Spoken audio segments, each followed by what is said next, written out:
Salut à toi. Aujourd'hui, j'ai décidé de te parler du thème du courage.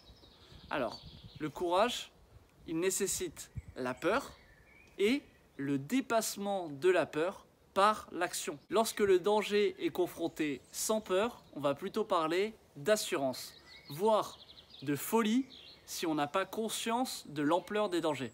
Socrate a dit « Le courage est la première de toutes les qualités, car ensuite toutes les autres en découlent ».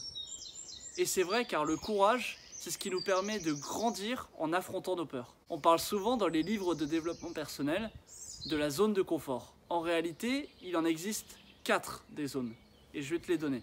La première zone, c'est donc celle de la zone de confort, c'est celle dans laquelle on est habitué à faire les choses, dans laquelle on se sent en sécurité. La deuxième zone, c'est la zone d'apprentissage. C'est celle dans laquelle on va apprendre de nouvelles notions ou même de nouvelles habitudes. La troisième zone, c'est ce qu'on appelle la zone de peur ou même de panique. C'est une zone dans laquelle on va être dans l'inconnu et on va ressentir un sentiment d'insécurité.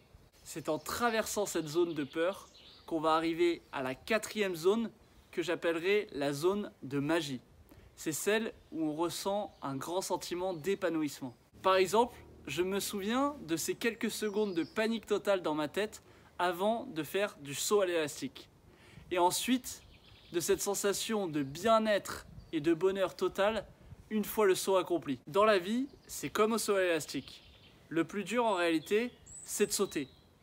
Une fois qu'on l'a fait, on se rend souvent compte que c'était beaucoup moins difficile que ce qu'on avait imaginé. Que se passe-t-il maintenant si on décide de ne pas dépasser sa peur ? Eh bien, plus on va attendre, plus ça va être difficile. Et au fur et à mesure, on va développer forcément des regrets.